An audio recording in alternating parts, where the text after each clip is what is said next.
¿Qué tal? Bienvenidos una vez más a Mami, ¿qué será lo que tiene el mundo? Me encuentro bien acompañada, como la otra vez. Aquí está Rodri. ¿Cómo estás, Rodri? ¿Todo bien? Todo bien. ¿Qué tal la vida? Bien. ¿Tranquila? Bien. Sí, tranquila. Tratando de mantenerse informado. Bien. ¿Cómo estás, señor? ¿Cómo está, señor Montellano? Tratando de mantenerme informado y además analizar un poco. Bien. ¿Federico? Bien, todo en orden. ¿Todo tranquilo? No. Hay muchas cosas por conversar, mucha tela por cortar de todas las situaciones que han estado ocurriendo y también de lo que se viene, grandes decisiones para el país que como ciudadanos tenemos que enfrentar. En una palabra, a ver, para las temáticas de hoy. Pensando en lo que viene, lo que está mencionando, que es lo que viene, que en un mes más ya hay elecciones presidenciales en Bolivia, y estamos en un proceso político bien crispado, complejo. Para mí el concepto es que es incierto, muy incierto podrían ser todos los escenarios posibles en primera vuelta. Incierto. Sí. Marco. Yo creo que las palabras claves son modelo de desarrollo, debate, futuro. Preocupación. Más que preocupación, creo que hay que estar alertas, ¿no? Yo creo Señor que Federico. conceptos que tienen que brillar en este mes que nos queda es prioridades y sentido común. Creo que son dos conceptos así como para entender para dónde va el tiro. Tenemos muchas cosas para conversar en esta oportunidad. Vamos a hablar un poco de la situación política de nuestro país, hacia dónde vamos y también cómo se liga con la situación internacional. Pero antes de todo eso, va Seca. Buenas tardes, damas y caballeros, soy el ya retirado de Seca Kibo y muchas gracias al podcast por este cameo.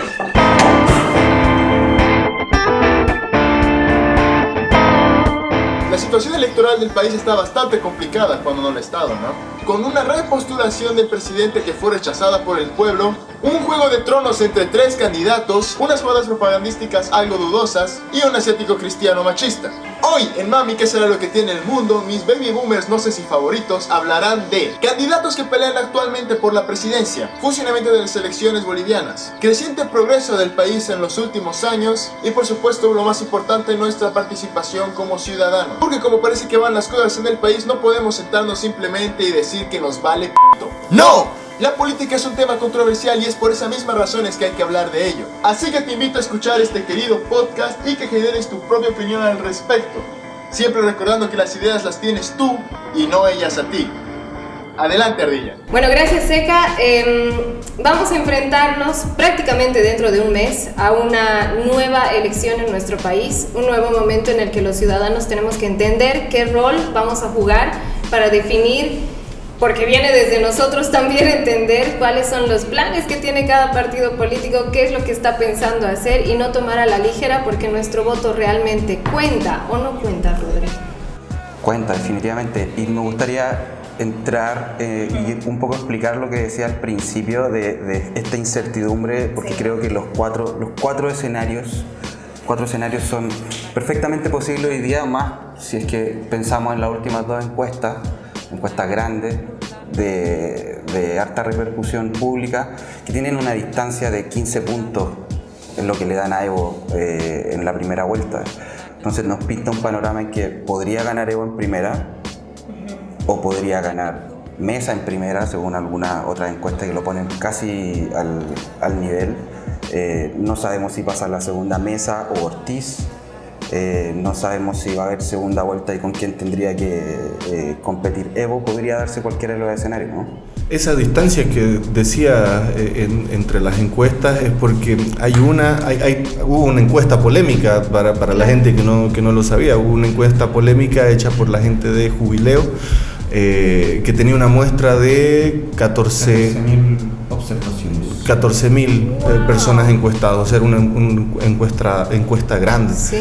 Y fue objetada por el TCE por razones extrañas porque no habían dicho que era la cantidad correcta de encuestas que habían dicho antes. Intentaron prohibir que se difundiera. Exactamente, se intentó prohibir que se difundiera, lo cual ya es muy raro porque cuando uno analiza las empresas que hacen las encuestas que están certificadas por el DATC, hay otras que son mucho más cuestionables, otras que recién tienen una página en Facebook nada más, se han abierto hace 6 meses y dicen que tienen nexos con otras personas con más credibilidad, pero está raro el asunto. ¿Cuál era el peligro con esa encuesta? Yo pienso que las encuestas, además de ser una fotografía limitada, temporal, etcétera, en las últimas elecciones que nos ha tocado vivir, no le han achuntado, claro, la mayoría, claro, ¿no? Y no creo que sea algo solamente que pasa en el país.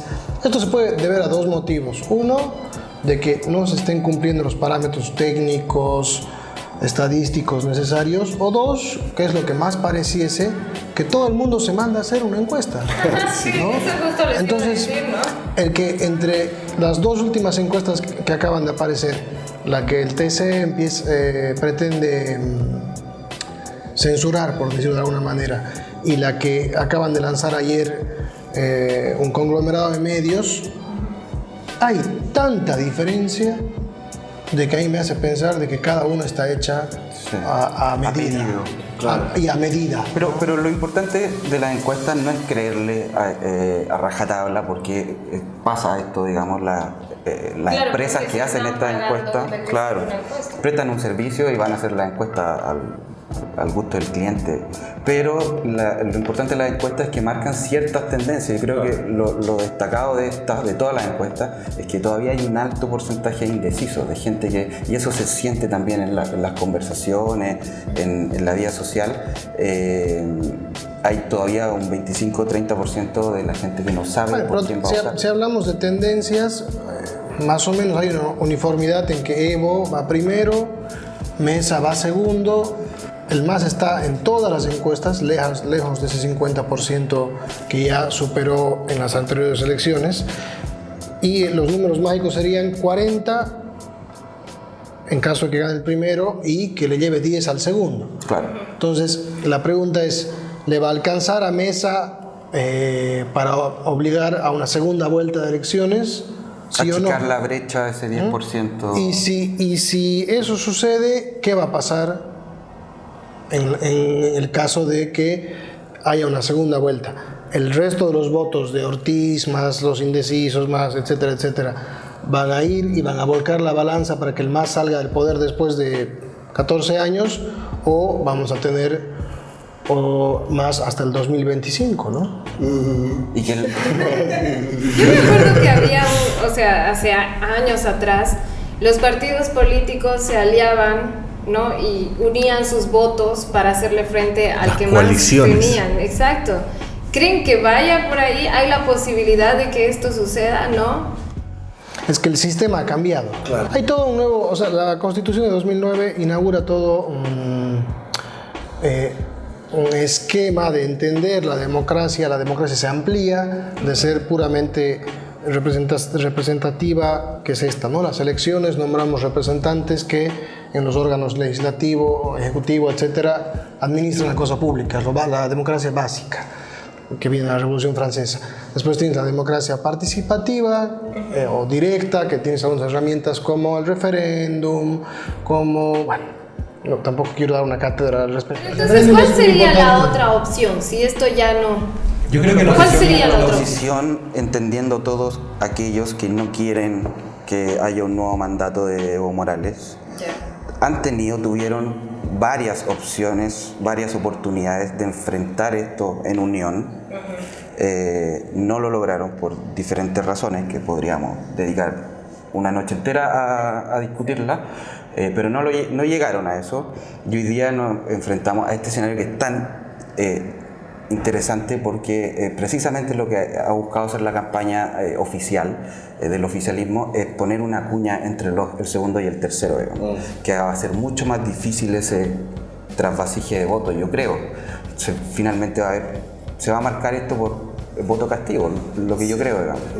Yo creo, yo voy por ahí, por ese tiro igual. Este nivel alto de indecisos creo que tiene que ver porque están esperando hasta el final cómo se da la mano para tomar la decisión. Ahora, lo que creo que está muy complicado y el panorama está, aunque nunca me imaginé decirlo, digamos, pero está muy complicado para Evo Morales. Cuando hablo de los indecisos, ¿por qué? Porque el 40% del padrón electoral tiene entre 18 y 35 años. Sí. Y este 40%, o sea, es el voto definitivo. Y lo más interesante que a este 40% los temas que más le interesan, en número 1 está el desempleo, en número 2 está el medio ambiente y en número 3 está la corrupción.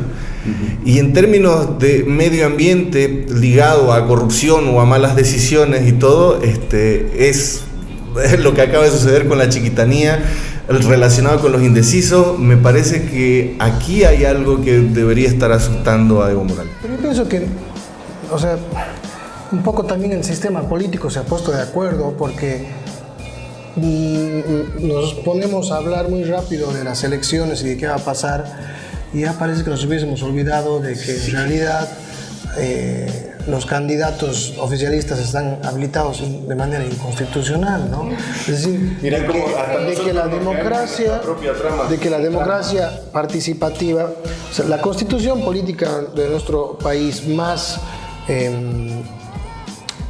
al igual que la mayoría de las constituciones, el concepto clásico de soberanía que viene desde Rousseau es de que reside en el pueblo y de que es delegada a sus autoridades, sus representantes.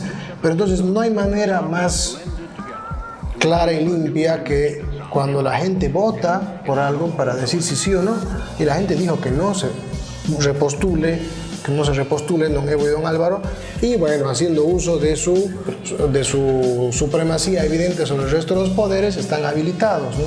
Ahora, yo me pregunto, ¿qué deberían haber hecho los otros candidatos? ¿No participar? Claro, ese era el tiro. Cosa de mirar al lado nomás, que fue lo que pasó cuando la oposición termina retirándose y diciendo nosotros no validamos esto. Claro, y finalmente jugó todo en contra. Sí, están todavía. Por eso hay mucha gente hoy que dice, pero ni siquiera invítenlos a debatir porque son ilegales y todo. Y yo sé que el alma, digamos, la rabia interna porque se haya atropellado la decisión del pueblo te da para eso.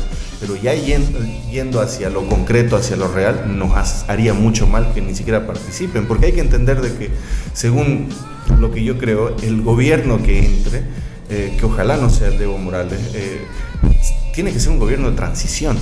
Es decir, es un gobierno que ya sea, por eso yo decía, siempre dije, yo le voy a ir al segundo, sea o Mesa o Ortiz, porque primero que nada vamos a seguir fiscalizándolos durísimo, o sea, no es que ya no vamos a dejar que nuestros gobernantes hagan lo que les dé la gana, esa es nuestra lección aprendida, pero hay que entender de que el segundo que tenga más posibilidades, si es que estamos queriendo defender la democracia, va por un tiro, porque es más fácil controlar a alguien que se va a ir en 5 años a alguien que se puede quedar con su derecho humano por toda la vida. Y yo creo que son de transición. El próximo gobierno, de no ser Evo Morales, es un gobierno de transición porque no hemos escuchado, bueno, yo, no ha sido esta vertiente de ideas y de propuestas y de un modelo de desarrollo que vaya reinterpretando por último lo que ha planteado la última década, digamos. O sea, ¿cuál es la opción que están planteando? Hablemos de la campaña. A mí me parece una campaña, por lo demás, sosa, ¿no? Totalmente. ¿Sosa? Así, ¿no? ¿Sosa? Así. Estaba esperando que hagan el chiste. Así. Una campaña... Fofa. Antes fofa, sí, pero deslucida. Ni siquiera, me imagino que ya... Esto puede sonar un poco baladí, pero hasta las canciones de los partidos tenían su repercusión, es decir, había más... ¿Qué habrá pasado con él? Recién ha habido un primer debate entre los candidatos a vicepresidente, entre las tres fuerzas con mayores posibilidades. En realidad, las tres fuerzas con posibilidades, por las demás ninguna llega al 2% en ninguna encuesta. Yo siento que cada vez tiene menos seriedad de la que debería tener, ¿no? O sea, cada vez está más tirado al humor a hacerse la burla incluso yo siento muchas veces con cada una de las cosas que hacen, que es hasta hacerse la burla de la inteligencia que tienes como ser humano, como ciudadano, como si no vieras lo que está pasando. Pero no es algo aleatorio. A veces uno dice, pero ¿por qué somos tan cojudos a veces y seguimos eligiendo a los mismos caudillos y todo? Sí. No es que sea aleatorio, o sea, ya los partidos políticos durante mucho tiempo han invertido en esto de que no estemos informados, o sea, de no gastar en educación, de no politizarnos, porque hay que entender de que hacer política no es solamente tener un partido, o sea, hay que entender cómo funciona el asunto. Digamos, más allá de que sea un poco irresponsable de mi parte ahorita decir que va a ser fraude el órgano electoral, es evidente de que se ha desinstitucionalizado de una manera abrupta en menos de un año, ¿no? Pero lo puedes decir por las renuncias, por los despidos. La campaña, ya no sé muy bien qué ha cambiado, si eso es nostalgia, pero también creo que hemos cambiado nosotros como público, no nosotros personas, sino nosotros audiencia. No se olviden que estamos viviendo la época de la posverdad, ¿no? Entonces, sí, el exceso de información también hace que uno vaya a ver lo que quiere ver y creer lo que quiera creer, y por eso las campañas están tan deslucidas, porque es como si todos le apuntaran a su propio público. Pero ¿cuántos de nosotros sabemos realmente cuáles son las propuestas de cada partido? No, pues, o sea, ¿qué están proponiendo? ¿Qué dice este lado? ¿Qué dice este otro? Para contraponer y decir, bueno, esto es lo que voy a elegir al final. Claro. Porque si no viene otra vez el voto castigo, solo sé lo que ya no quiero. ¿Qué cosas podemos decir sobre la campaña? Número uno, es increíblemente desigual porque el MAS tiene a su disposición todo el aparato del Estado, IDIEPF, Entel. Falta que si Quipus no estuviera en quiebra, Quipus más haría propaganda, digamos, sin tomar en cuenta el Ministerio de Comunicación. Es decir, es abismal, pero, espera un cacho, es emotiva, no te está contando, o sea, está apelando a la emotividad, no te está diciendo, no, nosotros proponemos hacer tal cosa con... Esto es lo que viene, así vamos a enfrentar los problemas del futuro, no hay una propuesta de futuro, no están imaginando Bolivia a 20 años, a 30 años. Pero además, así como tienen tanta plata, son 75 millones de dólares que tienen al año el Ministerio de Comunicación, que es para la campaña electoral continua de Evo Morales, tienen tanta plata que están en todos lados, o sea, tienen la plata para estar, las tandas publicitarias, es vergonzoso. Y el otro día que algunos cruceños pisaron el palito y se desató la violencia en Santa Cruz y se armó todo este quilombo por la provocación y todo, bueno, en fin, en la tanda publicitaria del noticiero era muy loco, en varios informativos, porque los medios están jugando un papel importante, era muy loco ver la gente puñeteándose el quilombo, y en la tanda publicitaria eran los spots de discriminación y racismo, así con una puntería total, y es como que hay un laburo que se está haciendo porque todo está muy direccionado. Hay un trabajo panfletario que es bien grosero desde el grosero, esa es la palabra. Pero creo que también, volviendo al tema anterior, tiene mucho que ver con que estamos cosechando toda esta cultura de la desmovilización política, de no interesarnos por la política, de decir que todos los políticos son iguales, por ejemplo, que es una frase que todo el mundo repite, y cuando ese discurso se instala, finalmente hay un desinterés como el que estamos viendo. Si todos son iguales, ¿para qué voy a interesarme, digamos? Sí, tampoco nos ayudan mucho, ¿no? O sea, yo, más allá de que haya intentado leer los programas, seguramente hay mucha gente que lo ha hecho, pero me voy a acordar de las manitos de Ortiz y de la gorrita de Mesa, ¿no? Y las páginas de Facebook que están llenándonos de información, porque finalmente la campaña se está dando ahí. Por una parte, en la tele el gobierno tiene comprada la franja de muchos canales, pero en redes es donde se ve un trabajo más, por lo menos las tres principales candidaturas tienen movimiento en redes, se nota, ¿no? Y se estaba convirtiendo en una oda al aburrimiento hasta que se ha calentado, perdón que use un término tan feo, por el incendio, ¿no? Porque yo creo que uno de los giros importantes de empezar a cuestionar y que la gente se empiece a movilizar es que estemos llegando ya para el segundo programa para nuestro segundo programa, ya las 3 millones de hectáreas quemadas, y ya no solamente en Santa Cruz, en Tarija ha ardido unos días, es decir, eso también de alguna manera ha hecho que varias preguntas se pongan sobre la mesa desde el tablero de, a ver, ¿qué vamos a hacer con esto? ¿Qué vamos a hacer con los recursos? ¿Qué vamos a hacer con la naturaleza? ¿Qué vamos a hacer con nuestro modelo de desarrollo? ¿Qué deberíamos hacer? ¿Qué podemos hacer? ¿Por dónde vamos? ¿Por dónde vamos? Nada, creo que, y tal vez hago el cierre del círculo, Sí. decía lo de sentido común y lo de prioridades, o sea, hay que pensar entre todos los ciudadanos, ser muy claros, digamos, y entender de que la decisión que tomemos tiene que ser respetada.